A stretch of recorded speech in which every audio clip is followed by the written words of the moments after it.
Wait. Jake. Elise. Seeing Elise and Jake suddenly at my house, I was shocked. It had been 9 years since they had eloped. What could they possibly want now? They barged into the house. Don't just walk in. What do you want? Ignoring my attempt to stop them, Elise, her face twisted in ugliness, shouted. I'm going back with my husband to his parents' house. You, get out of the house.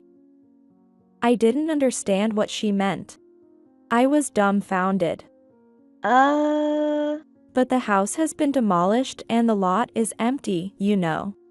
Huh? Both of them stood there, stunned. It can't be helped. I have to tell them the truth, or they might not leave.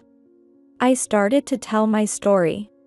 At this, Elise and Jake fell completely silent. My name is Kimberly Norris. I'm turning 38 this year. 10 years ago, at the age of 28, I married Jake, a high school classmate of mine. Jake, who worked at a local home improvement store, was quiet and serious by nature. We clicked because I, too, am not much of a talker. We began living together in an apartment, and I gradually got better at cooking, which I had initially struggled with. We were leading a peaceful everyday life, starting to talk about wanting kids soon. I think I was definitely just an ordinary housewife. I believed that the rest of my life would be ordinary but happy. That's what I thought. That belief was shattered 9 years ago, when I was 29. Jake had run off with Elise, my former best friend, and they disappeared. Their whereabouts are still unknown. Why did this happen? I kept asking myself that over and over again.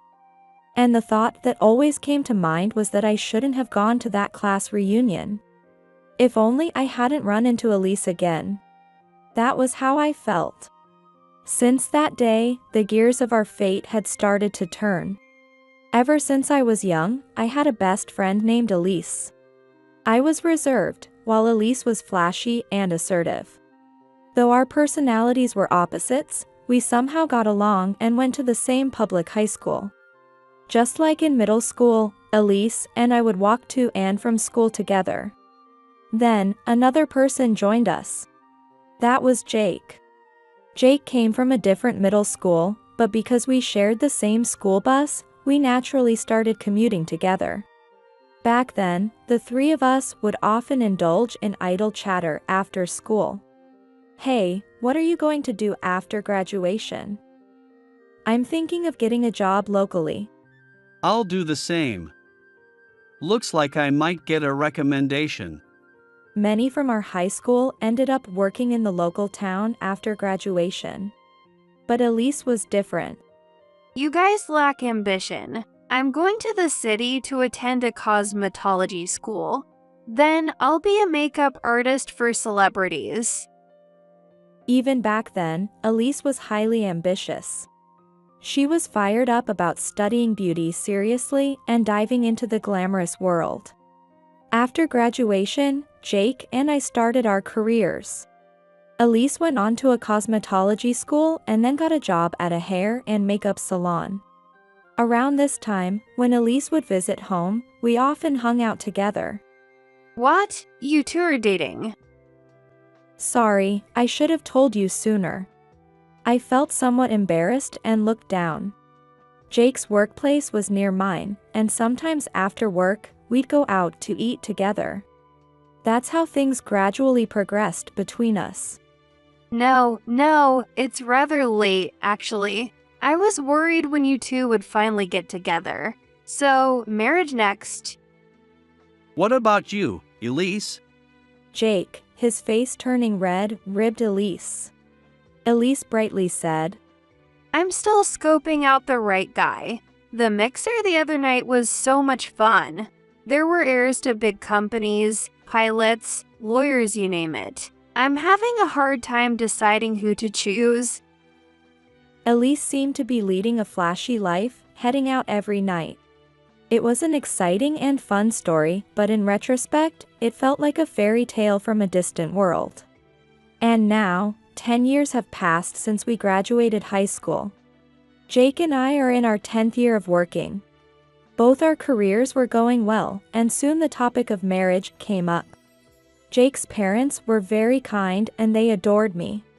Jake is an only child, you know. It's like I'm getting a daughter if he marries you. Kimberly, I'm really happy about that. Erica, my mother-in-law, would say with a smile that I still remember vividly. As a result, I naturally became closer to Jake's family, and I found myself spending less and less time playing with Elise. It couldn't be helped. Elise was living a glamorous life in the city, and I was about to start a family. Our life rhythms were just too different.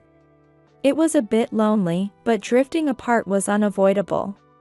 Then what I thought. That's what I was thinking when I received an email about our high school reunion. Maybe I'd get to see Elise after a long time. Jake and I were looking forward to reconnecting with our old classmates. Finally, the day of the reunion arrived. It was held in a hotel banquet hall. As I reminisced about our high school days, I felt a bit giddy, and then Elise appeared. Elise was dressed more glamorously than before, looking much more mature. But there was something off about her expression. She seemed too flashy, somehow. Though she had always been assertive, she used to be approachable too. But now, that had vanished, and she seemed to exude an aura that was almost intimidating. I was a bit uneasy, but when we greeted each other, Elise immediately smiled. While enjoying the buffet, we caught up on each other's lives. So, you two are finally getting married. Congratulations. It's been a long time coming. Thank you. How have you been doing, Elise? Me, I'm doing great, both in love and work. Listening to Elise's story, it seems she is dating a successful entrepreneur who owns several businesses. Their romance started when she did his makeup at the salon where she works. Elise spoke animatedly about her glamorous city life. I felt somewhat overwhelmed, more so than before. It was great to see my best friend again, and it seemed like both of our lives were going well.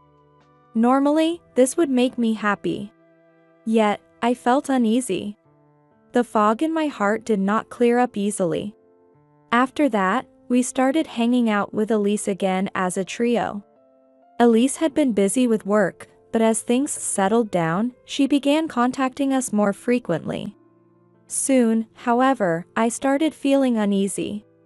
Elise's makeup became heavier over time. And the places we ate at changed from regular diners to dimly lit bars. Next to the bar was a dance floor, where loud, flashy music blared. There were plenty of flashy men and women dressed in provocative, scanty outfits. Feeling uncomfortable, I hesitantly approached Elise. Hey, I appreciate the introduction, but could we maybe go somewhere a bit more peaceful? What? That's so boring, Kimberly. You're such a kid. As I hesitated, Elise began to look down on me with a clear disdain. Come on, Jake. Let's dance. Ignoring me, Elise pulled Jake onto the dance floor. I'm embarrassed. Despite his words, Jake was dragged along and started dancing. It was so clumsy that it was embarrassing to watch. But Jake was different from me. He seemed to have a desire to try glamorous things that we couldn't do back home. Watching Jake dance enthusiastically, I couldn't help feeling somewhat upset.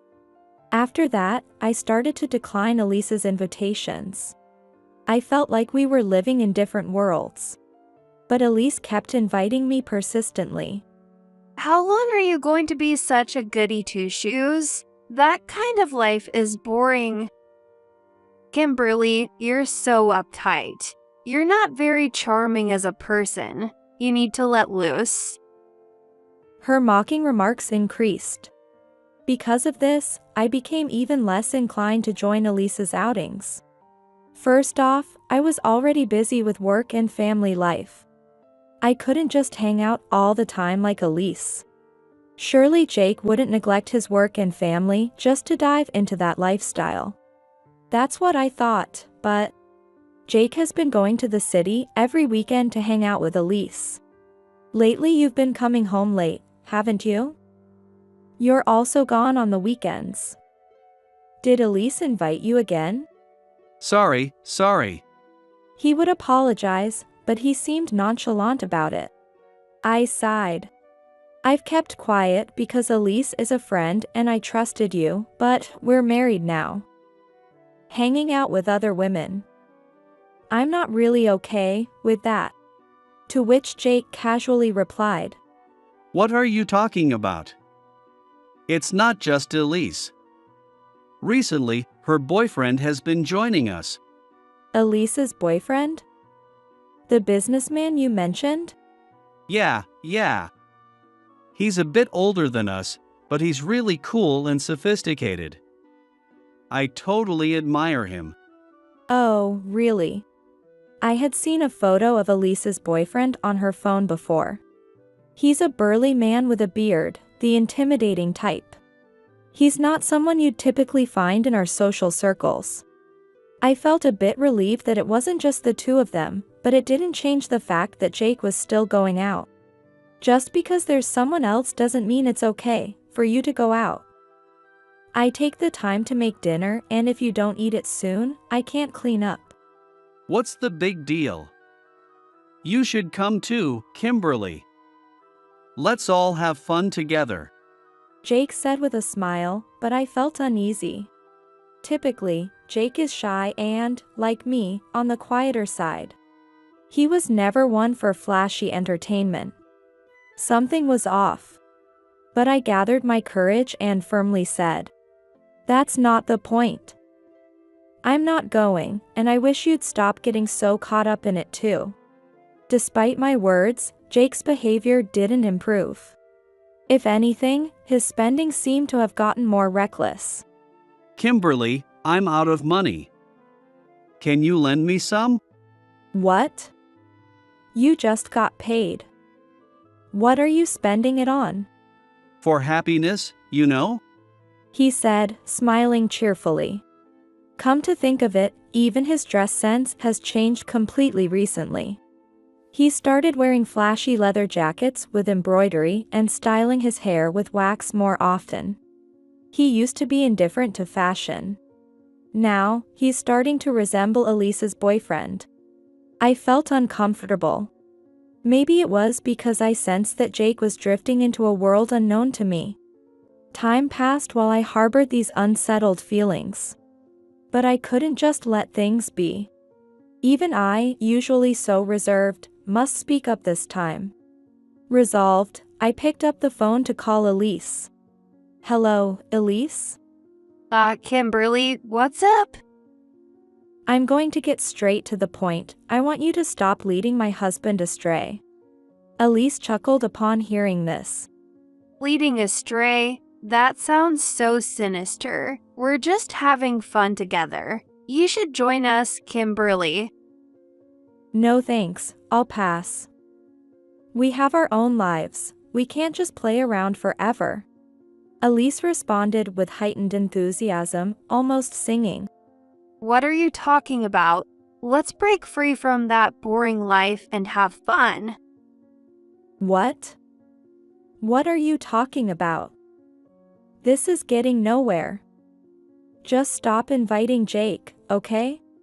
After hanging up, I felt uneasy about Elise's behavior. Jake too has been acting strangely high-spirited lately. One moment he was all smiles, the next he started getting angry. He seemed emotionally unstable. He was often distracted, and his mumbling to himself has become more frequent. I found myself getting angry alone more often, and it's becoming exhausting.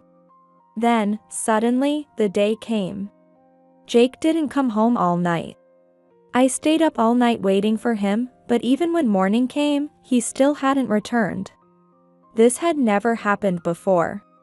Something must have happened. I called him repeatedly but couldn't get through. Since he had been seeing Elise frequently lately, I thought maybe he was with her, and so, I called Elise's cell phone. But there was no connection. That's when it happened. I received an email on my phone. Sorry, Kimberly. I've come to like the cheerful Elise more than being with you, always sullen at home. Every day is fun with Elise. I can't stand living with you anymore. The divorce papers are in my desk drawer, please file them. Goodbye. As soon as I read the message, my mind went blank. What is this? Words just slipped out of my mouth. My mind was in turmoil, and I could barely stand. What does this mean? I want to talk this through.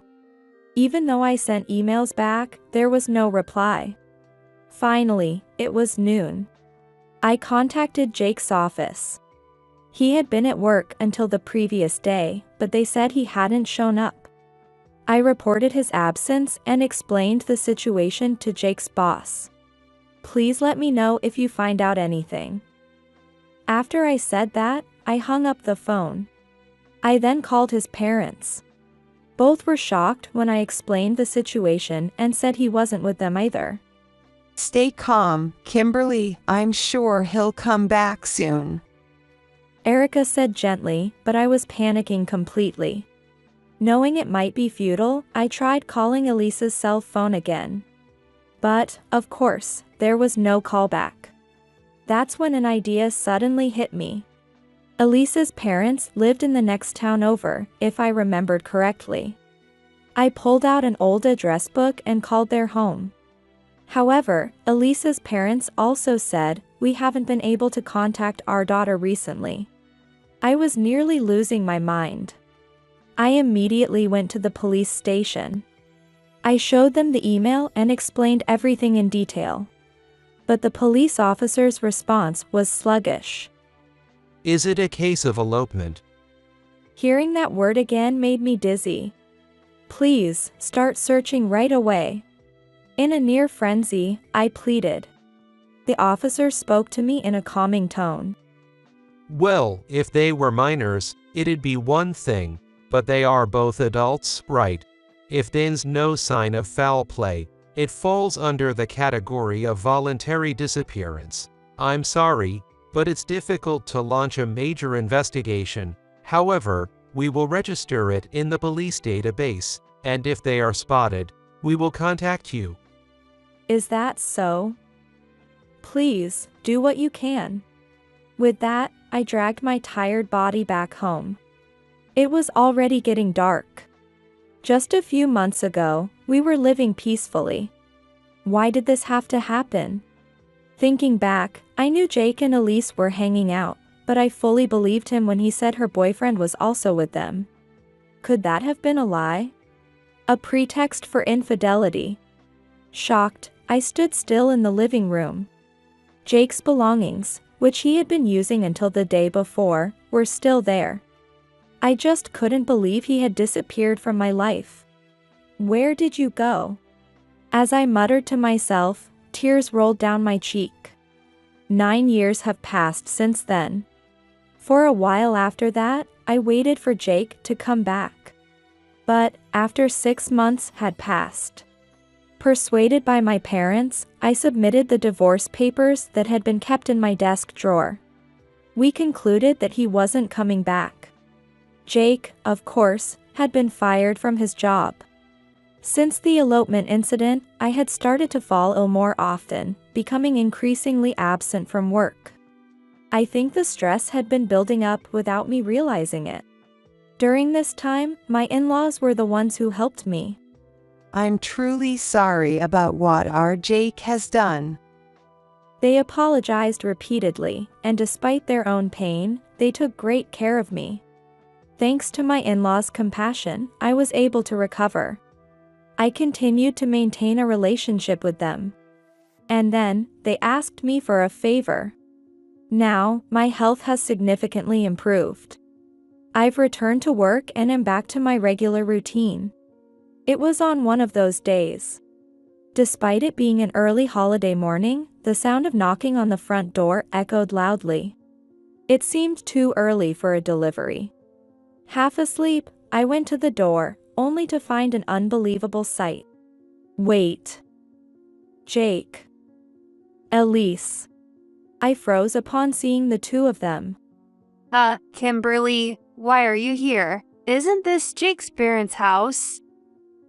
Elise and Jake looked puzzled. 9 years had passed, but there they were, the two who were supposed to have eloped and disappeared. Their eyes were bloodshot and unnaturally bright. Moreover, they were wearing clothes as ragged as old rags, and there seemed to be a smell coming from them. Could it be that they haven't taken a bath? What kind of life had they been living? What do you mean, why am I here? That's my line. Where have you been all this time? What are you doing here? Confused, I yelled out. Well, there were some complications. Oh, and thanks to you smoothly signing the divorce papers, I could marry Jake right away. Thanks. What? I couldn't believe how casually Elise spoke. After disappearing with someone else's husband, her demeanor was far too light. By the way, where's Mom and Dad? Where did they go? Jake and Elise barged into the house. Hey, don't just walk in. Ignoring my attempt to stop them, Jake loudly called for my in-laws. But no matter how much they looked, it was futile. They aren't here. Where are they? And why are you at my parents' house? Where's Mom and Dad? Both of their eyes were fixated in an unnatural way. I was momentarily taken aback by their bizarre demeanor, but I gathered my courage and managed to speak. Before that, can you explain why you have returned now, after all this time? At my words, Elise twisted her face into an ugly sneer. And yelled, I'm moving back with my husband to his parents' house. You, get out. I was dumbfounded. But the house has been demolished and the lot is empty, you know. Huh? Huh? There was a palpable sense of confusion between us. The lot? My parents' house is right here, isn't it? Yes, let's have a serious talk. I was fed up, but it seemed like they wouldn't leave without hearing the truth. Reluctantly, I began to speak.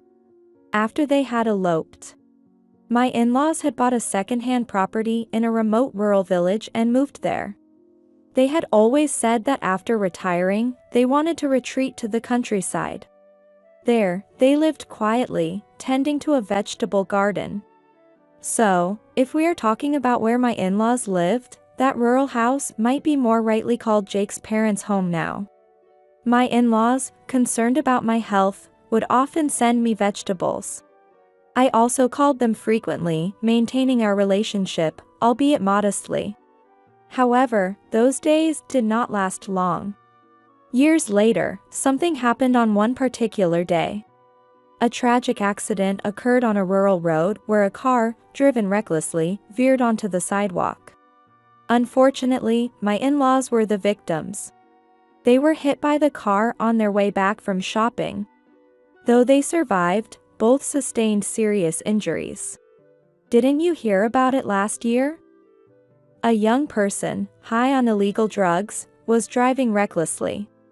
Perhaps it was my imagination, but both seemed to pale and fell silent upon hearing this. At that time, it was hard to believe such a dangerous incident could happen in the countryside where my in-laws lived. However, it turned out that a festival attracting young people was held in a remote area. It appears that illegal drugs were being circulated there. A young person who attended a festival took drugs and drove while still high. It seems an accident occurred as a result. Subsequently, due to their injuries worsening, my in-laws found it difficult to continue living in the countryside. Since the insurance money from the accident had been paid out, they decided it might be better to move into a facility. Hearing this, I thought of my in-laws, who had no one else but Jake. They had always been concerned about me. Even after Jake disappeared, they were incredibly supportive. After much deliberation, I finally made up my mind. I began visiting the facility frequently, taking care of them on behalf of Jake. The fact that the apartment I previously lived in was near the facility also pushed me to act. My in-laws were very grateful to me. Jake was a late child for them, and they were older than my own parents. Unable to move themselves, they asked me to handle the disposal of their country house, among other things. They reasoned, it's unlikely we'll return from the facility now. As I took care of various matters, my in-laws apologized to me repeatedly. We're really sorry, always. Since Jake disappeared, you've been a great help, Kimberly. We're so grateful, but we feel terrible for disrupting your life. We can't apologize enough. Please, don't worry about it. I would respond each time.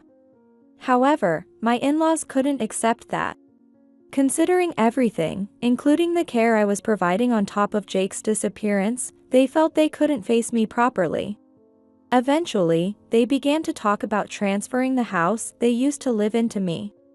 We've disposed of the country house, but we've kept the old house as it is. I always felt like Jake might come back. I couldn't bring myself to sell it. Erica said this with a lonely look, appearing much older than usual. They think of me as their daughter, so they want to entrust me with this house, they told me. Of course, they added that I could sell it if I didn't want it.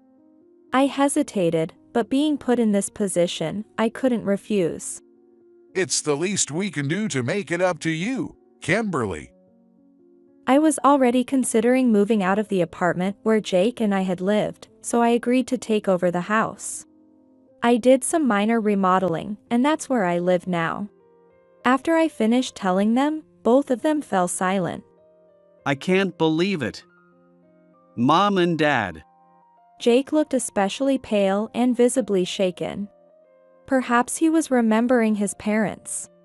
From his previously intense gaze, there seemed to be a slight return to sanity.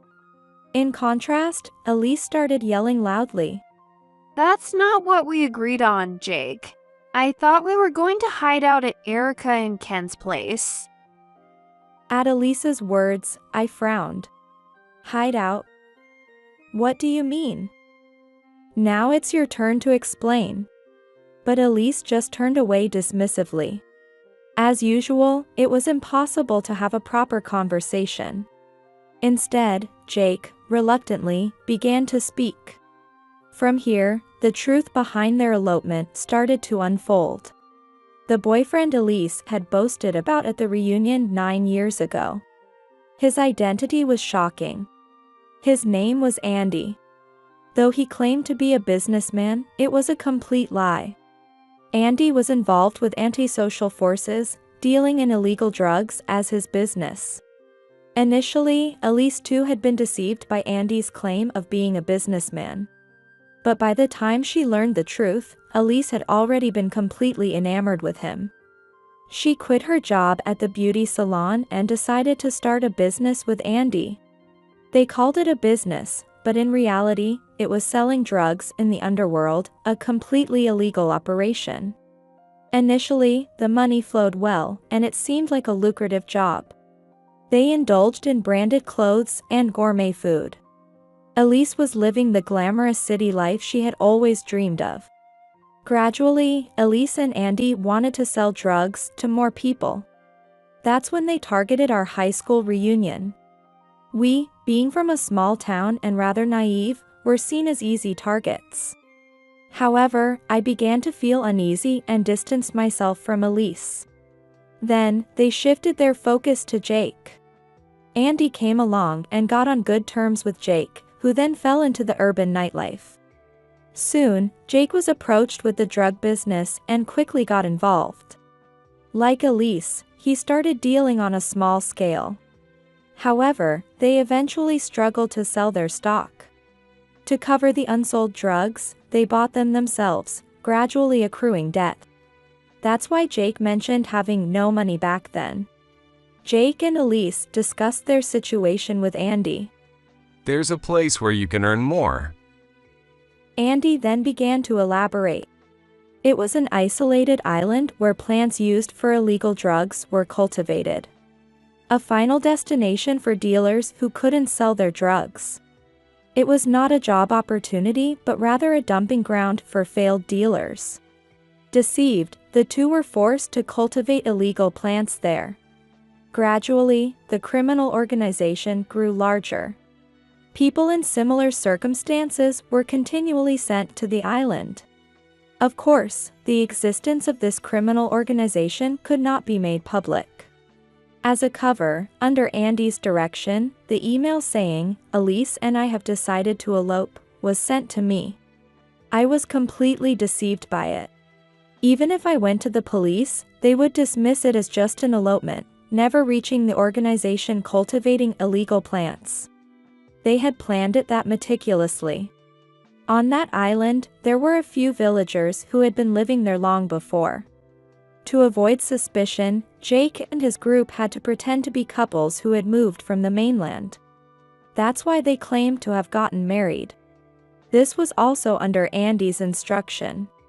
That's why Elise referred to Jake as her husband. As soon as this topic came up, Elise raised her voice angrily. I only married Jake for convenience. I only truly love Andy. But I later learned that there were many women like that on that isolated island. Elise was just one of the women Andy was keeping around. Deceived by Andy, Elise and Jake ended up marrying as a cover and reluctantly started working there. 9 years passed, and recently rumors spread on the island. There were rumors that the place where illegal plants were being cultivated might be raided by the police. Jake said with a pained expression. Maybe. Remember the car rampage that you mentioned earlier that hurt Mom and Dad? The illegal drugs the driver had taken might have been made from the plants we were growing. That might have triggered the investigation that's reaching the island now. What? The organization's members, fearing arrest, scattered in all directions. Elise and others came here hoping Jake's parents would hide them, which is why they visited this place. I was speechless, never expecting such a truth. The room fell silent for a while. But Elise, inappropriate to the somber atmosphere, raised her voice loudly. Hey, hide us, Kimberly. This house is yours now, right? Then it should be easy. Come on, do it. Otherwise, we'll get arrested by the police. Let bygones be bygones. What? What are you saying? After you took Jake away, and now a drug cultivation crime too.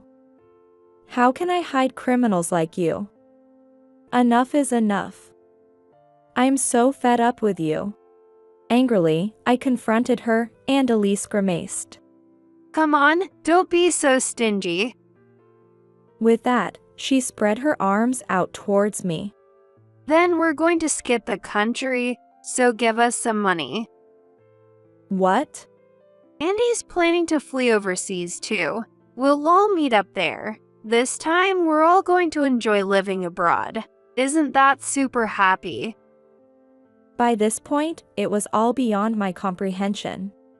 Surely, what these two were involved in wasn't limited to just dealing and growing. They must have been using the drugs themselves. Their tattered clothes, unwashed bodies, and vacant expressions. They didn't look normal from any angle. Suddenly, I was terrified. Of course, I couldn't hide them, nor could I give them any money. But, especially with Elise, communication was completely impossible. Considering they were drug addicts, I had to handle the situation carefully. Come on, hurry up and give us the money. We're going to have a vacation in the tropics. Elise then began to make a scene, yelling loudly. Exhausted from talking, Jake just slumped down, staring blankly at one spot. All right. Seeing their condition, I sighed. But I don't have any cash on hand, I'll have to withdraw it from the bank. Can you wait a bit? Yay, that's our Kimberly. You really get it. We're like best friends, aren't we? Elise's words almost made me nauseous. I took my smartphone, wallet, and house keys and stepped outside. After making sure the front door was securely closed, I hid in the shadows and called the police on my phone. Hello, police? Please come quickly. Drug addicts have entered my house. The address is. Within 5 minutes, the police arrived. The two were first arrested for breaking and entering. As they were taken to the police station, Jake still seemed lethargic, barely managing to walk. In contrast, Elise continued to scream in high spirits. Kimberly, where did you go? Kimberly, we're best friends, right? Hurry up and give me the money. Elise's loud, nonsensical shouting was unbearable to watch. Does she even realize that she's being taken away by the police? Given the situation, it seemed unlikely they would be coming out anytime soon. Watching the figures of Elise, who was once my best friend, and Jake, my former husband, I felt a profound sadness. Later at the police station, both were tested for drugs. The results were unequivocally positive. They faced charges for breaking and entering, illegal drug use, and manufacturing and selling drugs. They were sentenced to 9 years in prison. That's the same amount of time that had passed since their disappearance. But it wasn't just Elise and Jake who were arrested. One by one, other members of the organization were also caught. That includes Andy, Elise's boyfriend. He was about to flee the country but was apprehended by police at the airport. It turns out Andy was indeed part of an antisocial force and the mastermind behind this operation. He skillfully sold drugs, manipulated people, and brought them to the isolated island. They were forced to work in deplorable conditions, cultivating illegal plants. Once on the island, since nearly all their money was taken, escape became impossible.